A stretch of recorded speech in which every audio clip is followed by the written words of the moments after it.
My name is Μαρκ ΜακΓκαν. I'm a former senior executive at Uber, and I'm here as a whistleblower.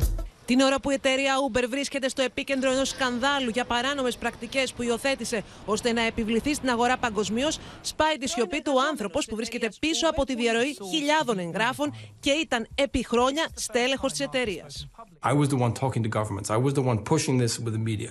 I was the one telling people that they should change the rules because drivers were going to benefit and people were going to get so much economic opportunity. Ο Μαρκ ΜακΓκαν ηγήθηκε των προσπαθειών να κερδίσει κυβερνήσεις σε όλο τον κόσμο, παραβιάζοντας τους νόμους και εξαπατώντας ανθρώπους.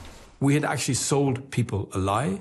So I was hired by Uber to lead a team of people to develop and implement our strategy to lobby governments. Οι αποκαλύψεις του Guardian και της Le Monde καίνε τον Εμμανουέλ Μακρόν, καθώς σύμφωνα με τα δημοσιεύματα, όταν ήταν υπουργός οικονομίας, είχε κάνει μια μυστική συμφωνία με την Uber για να προωθήσει ευνοϊκή νομοθεσία την ώρα που οι Γάλλοι επαγγελματίες οδηγοί ήταν στους δρόμους και διαμαρτύρονταν. Many people here feel it was not morally acceptable for an economics minister to stand by the side of an international company that they felt was very capitalistic and wanted to take down French labor law.